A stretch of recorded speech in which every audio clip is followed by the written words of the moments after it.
Israel lanza operaciones terrestres limitadas contra bastiones clave de Hezbollah en el sur del Líbano. Fuerzas de defensa israelíes han iniciado incursiones selectivas contra objetivos vinculados a Hezbollah. Mientras, el conflicto regional se intensifica y miles de civiles continúan desplazados. Con esto comenzamos. Los saluda Silvia Cabrera en Berlín. Titulares. Líbano registra más de 1 millón de desplazados por la guerra entre Israel y Hezbollah. El gobierno israelí declara que no podrán regresar a sus hogares hasta que haya seguridad en el norte de Israel. La milicia islamista anuncia ataques contra tropas israelíes. El rey de España, Felipe VI, reconoció que hubo mucho abuso durante la conquista de América en un gesto de reconciliación tras 7 años de distanciamiento con México, cuyo gobierno había exigido a España pedir perdón. Y seguimos celebrando los premios Oscar. Los Ángeles acogió la edición 98 de los galardones más importantes de la industria del cine. Una batalla tras otra se coronó como la gran triunfadora. Frankenstein, del mexicano Guillermo del Toro, terminó con 3 galardones.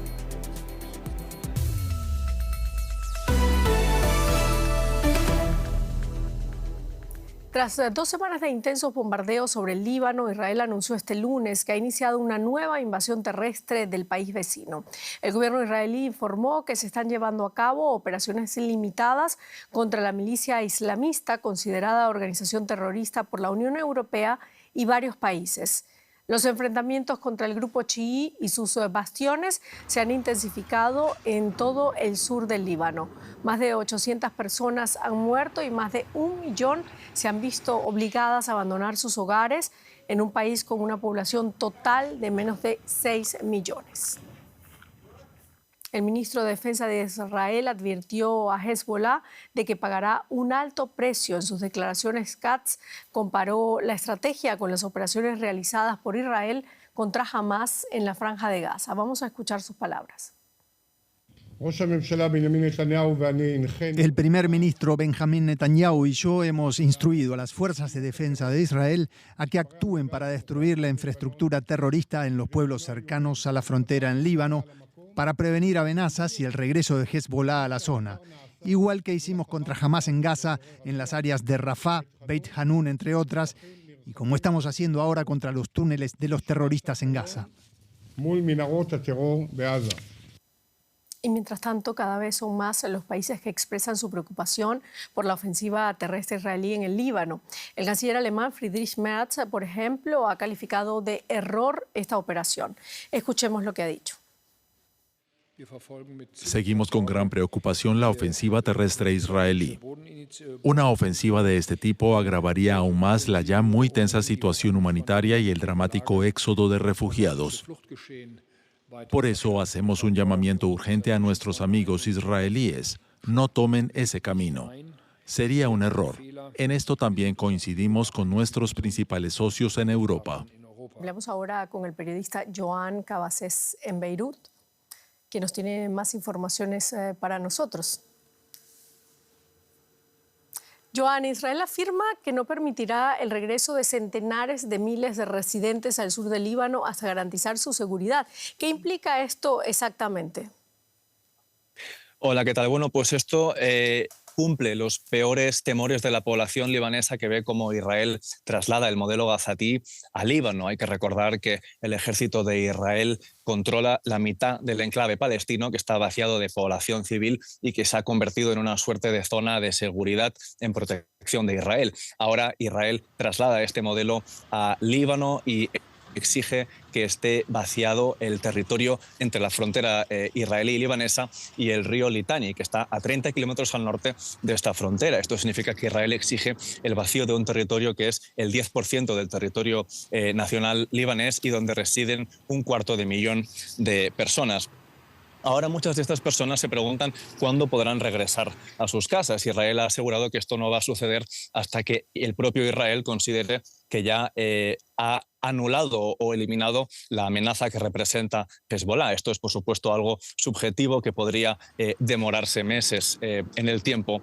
Por último, decir que ha habido algo inquietante en el anuncio israelí, y es que el ministro de Defensa, Israel Katz, ha precisado que serán los residentes chiíes quienes no puedan regresar al sur del Líbano. Son los residentes a los que se suele asociar con la milicia libanesa Hezbollah. No ha dicho nada, en cambio, de los residentes cristianos del sur del Líbano. Bueno, Israel además habla de operaciones terrestres limitadas contra la milicia islamista Hezbollah. ¿Qué tipo de acciones podría incluir este tipo de operaciones?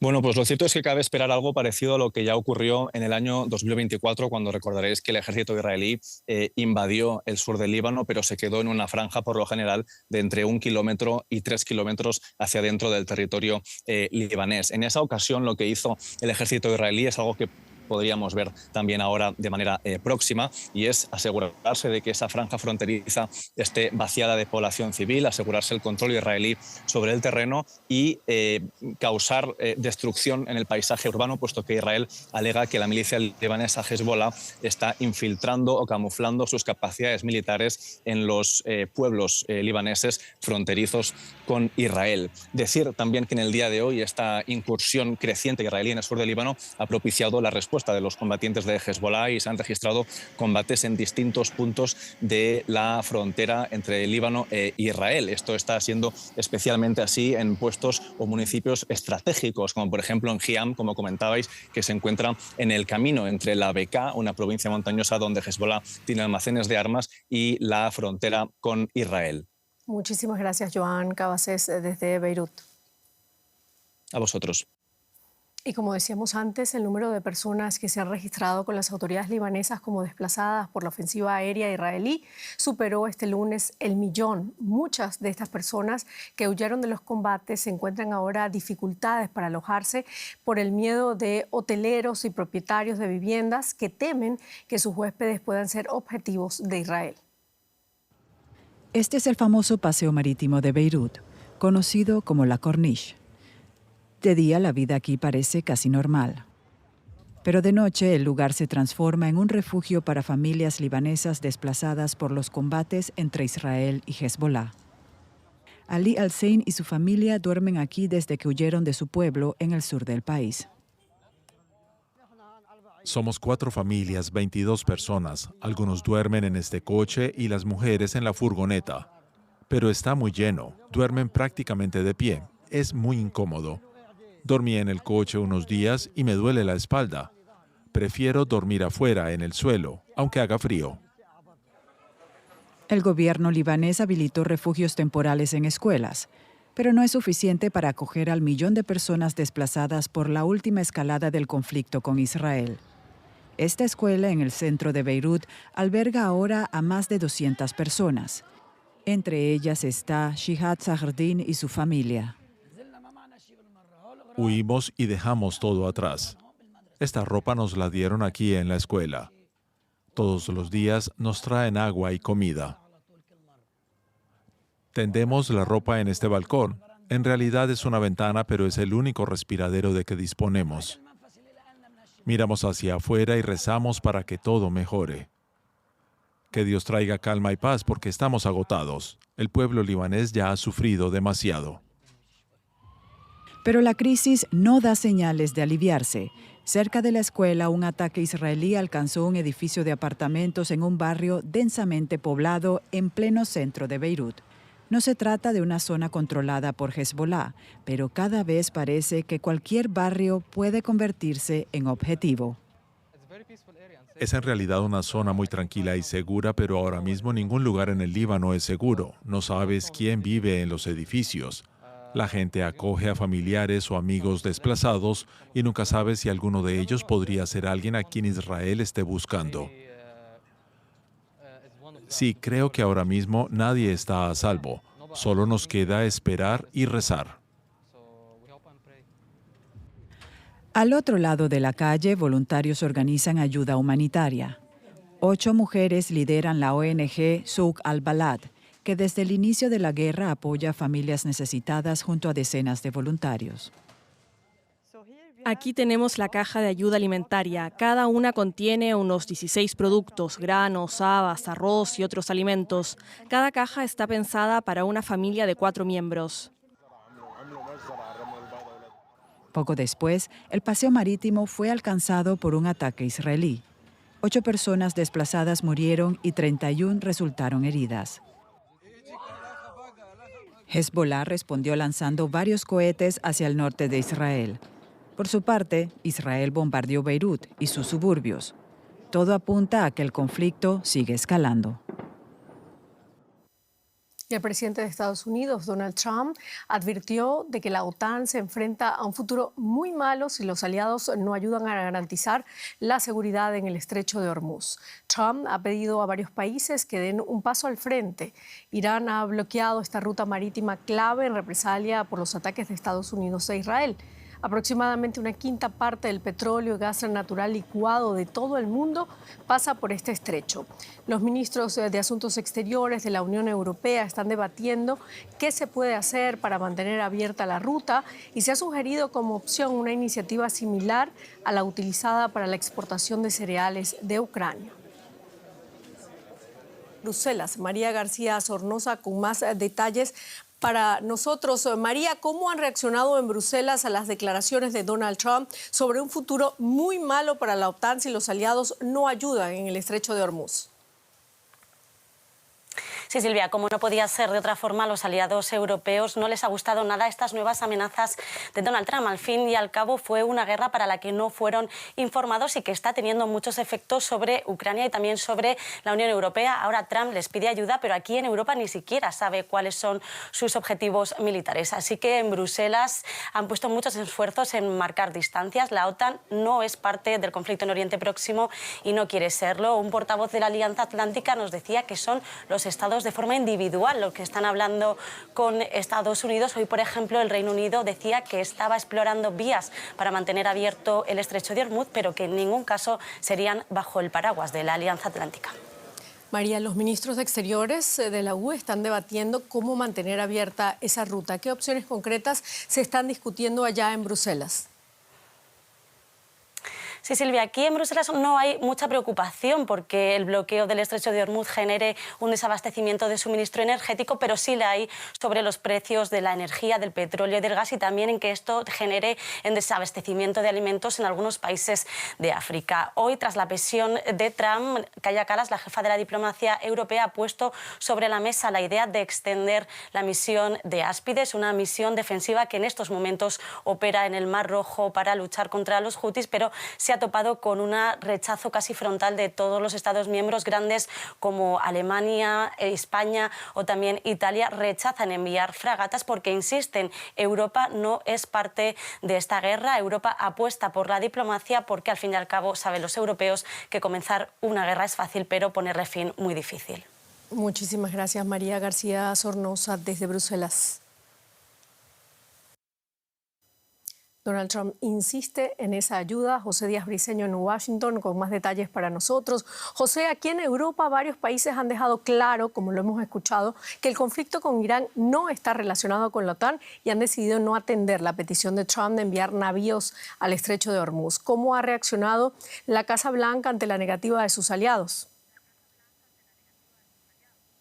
Sí, es preciso decir que el llamamiento de Trump 2 veces el día de hoy ha sido hecho no solo a sus aliados de la OTAN, sino también a países como China o Corea del Sur, quienes, de acuerdo con el presidente Trump, son los consumidores principales del crudo que circula por el estrecho de Hormuz y que en estos momentos se ven afectados. Y en este caso, el presidente Trump cree que es justo que aquellos que consumen más pues ayuden de alguna manera de forma militar a liberar ese estrecho. Lo cierto es que si bien esto es una especie de llamado de ayuda de Trump, también muestra lo que es un laberinto sin salida para el propio presidente a partir de las decisiones que tomó junto con su aliado Israel de lanzar esta guerra hace poco más de 2 semanas, de la que no hay todavía una salida fácil, a pesar de que el propio presidente presumió el poderío militar estadounidense con más de 7,000 objetivos alcanzados en Irán y pues el dominio total de los aires por parte de la Fuerza Aérea estadounidense. Bueno, José, la guerra cumple ya 17 días. Trump presiona a aliados de Estados Unidos mientras Israel continúa su ofensiva en el sur del Líbano contra la milicia islamista Hezbollah. ¿Cuál es la estrategia de Estados Unidos en este momento frente a esta escalada? Hoy Trump fue cuestionado directamente sobre si había sido partícipe de esta idea del Estado de Israel de invadir el sur del Líbano y también que si compartía los objetivos.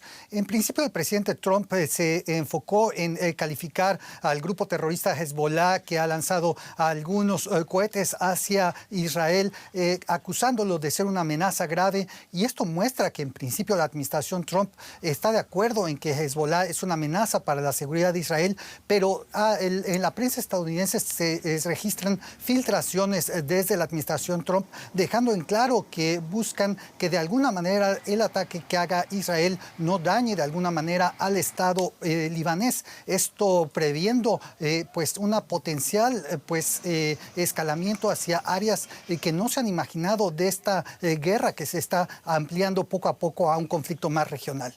Muchísimas gracias, José Díaz Briceño, desde Washington.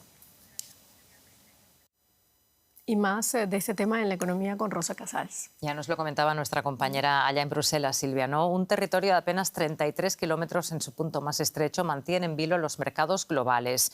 El estrecho de Hormuz se encuentra en una suerte de impasse. Formalmente no está cerrado, pero su tránsito seguro no está garantizado y la mayoría de las navieras evitan cruzarlo.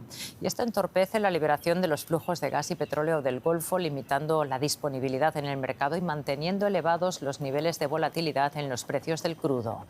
Los operadores internacionales permanecen a la espera de señales que permitan estabilizar los suministros energéticos. Más nos ocupamos del precio del crudo y de su increíble volatilidad y lo analizamos con mi querida compañera Ana Nieto en Nueva York. Ana, este lunes el petróleo ha detenido su escalada, está en compás de espera. En cierta medida, Trump ha dicho esta mañana en una rueda de prensa que hay países que están de camino para abrir el estrecho de Hormuz, pero no los ha nombrado, y también ha dicho algo que parece sonar a lo contrario, que Estados Unidos no necesita a nadie y que si ha pedido ayuda es para ver cómo reaccionan otras naciones. De momento la respuesta está siendo negativa. Hoy Scott Bessent, el secretario del Tesoro, ha dicho a la CNBC que hay barcos iraníes que están circulando con petróleo y que también hay tanqueros de India y de China que también están transitando por esta zona, por este crucial estrecho de Hormuz. Estados Unidos está permitiendo este tránsito para no poner más presión al alza en los precios, que siguen, sin embargo, muy elevados. El Brent ha estado todo el día alrededor de los $100 y el Texas alrededor de los 94.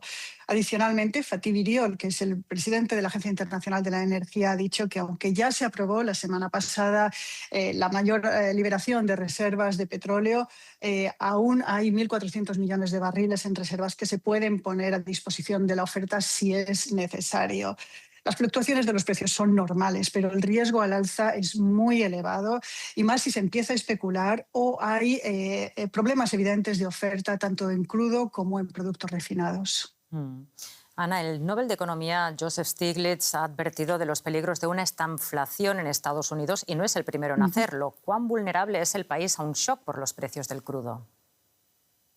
Sí, el profesor de Columbia ya ha advertido de este posible escenario de escaso crecimiento y elevada inflación provocada por los altos precios del crudo, que se manifiesta sobre todo en combustibles, los alimentos, no solamente por los combustibles, sino también por los fertilizantes y en general un menor crecimiento.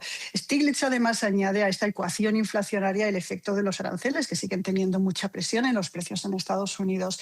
Goldman Sachs también recientemente hablaba de menor crecimiento con inflación. Nos espera recesión porque, como se dice por parte de otros analistas, hay en marcha un estímulo fiscal y una elevada productividad que suaviza un golpe por parte del petróleo que no es tan fuerte como habría sido, como fue en los años 70 durante la crisis, porque hay una menor dependencia del oro negro en este momento, no solamente en Estados Unidos, sino en general en casi todas las economías.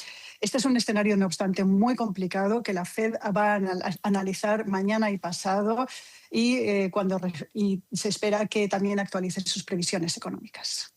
Ana, muchísimas gracias por el análisis, como siempre. Y seguimos en América Latina. Silvia, ¿hablamos de tu país?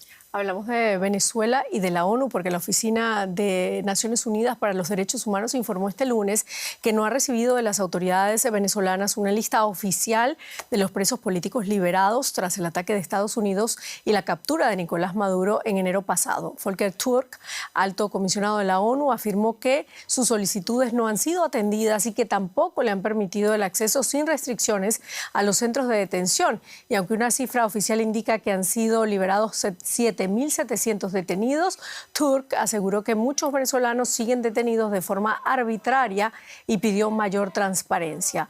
Tras las declaraciones, el canciller de Venezuela, Iván Gil, acusó al comisionado de tener un sesgo inmoral y de actuar como una caja de resonancia de falsedades. Y el rey de España, Felipe VI, reconoció que hubo mucho abuso durante la conquista española de América. Lo hizo durante una visita no oficial a la exposición La mujer en el México indígena, que se exhibe en el Museo Arqueológico Nacional en Madrid. Felipe VI consideró que hay que conocer los hechos en su justo contexto, no con excesivo presentismo moral, sino con un análisis objetivo y riguroso. El rey de España, Felipe VI, realizó este lunes una visita fuera de su agenda al Museo Arqueológico en Madrid para visitar la exposición La mujer en el México indígena. Durante el recorrido, el monarca reconoció que la historia de la conquista de América hay que conocerla y apreciarla con mirada crítica para aprender las lecciones que nos deja. También ha habido luchas, controversias morales y éticas en cuanto a cómo se ejerce el poder desde el primer día. Es decir, los reyes católicos, la reina Isabel, ¿no?, con sus directrices, las leyes indias, todo el proceso legislativo, hay un afán de protección que luego pues, la realidad hace que no se cumpla como se pretende y hay mucho abuso. Su mensaje ha sido interpretado como un gesto de acercamiento a México luego de que en 2019 el gobierno encabezado entonces por Andrés Manuel López Obrador exigió por medio de una misiva una disculpa a la corona española por las atrocidades cometidas durante la conquista. Pero la Casa Real Española dejó sin respuesta aquella misiva. El caso provocó un distanciamiento diplomático entre México y España, al grado que la actual presidenta Claudia Sheinbaum no invitó al rey español a su toma de posesión. En octubre de 2025, durante la inauguración de la misma exposición, el ministro español de Exteriores dio un primer paso hacia el acercamiento. Dolor e injusticia hacia los pueblos originarios a los que se dedica esta exposición. Hubo injusticia. Justo es reconocerlo hoy y justo es lamentarlo, porque esa es también parte de nuestra historia compartida y no podemos ni negarla ni olvidarla. Claudia Sheinbaum saludó entonces las palabras del canciller y recordó que era la primera vez que una autoridad de España expresaba lamentar las injusticias cometidas por los conquistadores. Y cambiamos ahora de tema. Las mayores estrellas de Hollywood se reunieron en Los Ángeles el domingo en la gala de los premios Oscar para homenajear algunas películas increíbles y celebrar el poder del cine. Una batalla tras otra se alzó con 6 estatuillas, el mayor número recibido por una cinta en la gala, entre los que se incluyen Mejor Película, Mejor Director, Mejor Actor de Reparto para Sean Penn, por cierto, y Mejor Elenco, reconocimiento que se entregó por primera vez esa noche. The Oscar goes to One Battle After Another. Paul Thomas Anderson se llevó el premio grande de la noche por Una batalla tras otra, su sátira política llena de acción.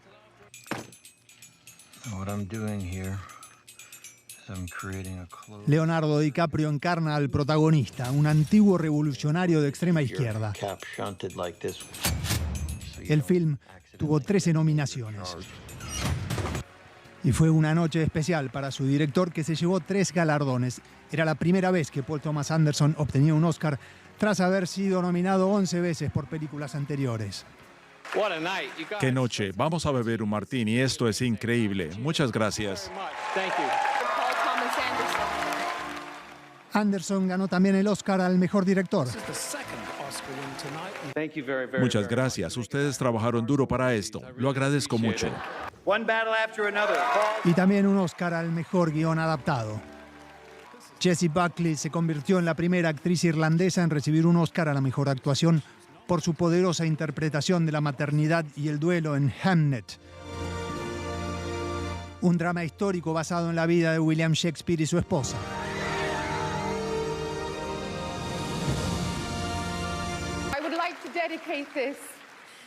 Quiero dedicárselo al hermoso caos que es el corazón de una madre.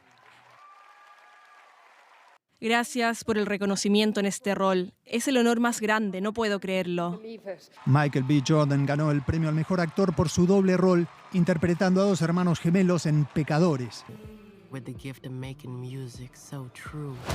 Una cinta de horror de vampiros con mucho de musical.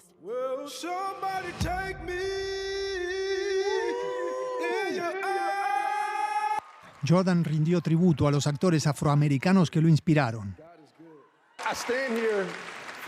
Estoy aquí gracias a la gente que estuvo antes. Sidney Poitier, Denzel Washington, Halle Berry, Jamie Foxx, Forest Whitaker, Will Smith. Y estar entre esos gigantes, entre mis ancestros, mi gente. Gracias a todos en esta sala y a todos en casa por apoyarme durante mi carrera. Uno de los momentos más emotivos de la noche fue el tributo a los grandes de Hollywood fallecidos en el último año, incluyendo a Robert Redford, Diane Keaton y Rob Reiner y su esposa Michelle. Varias de las estrellas que actuaron en películas de Reiner en los últimos 50 años homenajearon al gran director y actor que dejó un gran vacío en Hollywood tras ser asesinado en diciembre. Y malas noticias para el mundo del fútbol. El partido de la finalísima entre España y Argentina, que estaba previsto que se disputara en Qatar a finales de este mes, ha sido cancelado debido al conflicto en Oriente Medio, según lo informó la UEFA en un comunicado el domingo. El duelo entre el campeón sudamericano y el europeo estaba programado el 27 de marzo en Lusail, cerca de Doha, pero su suerte queda en suspenso debido a la guerra de Irán.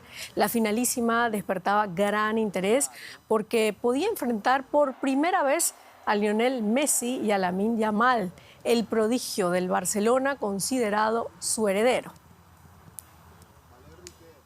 Y con esto terminamos. Gracias por habernos acompañado. Hasta luego.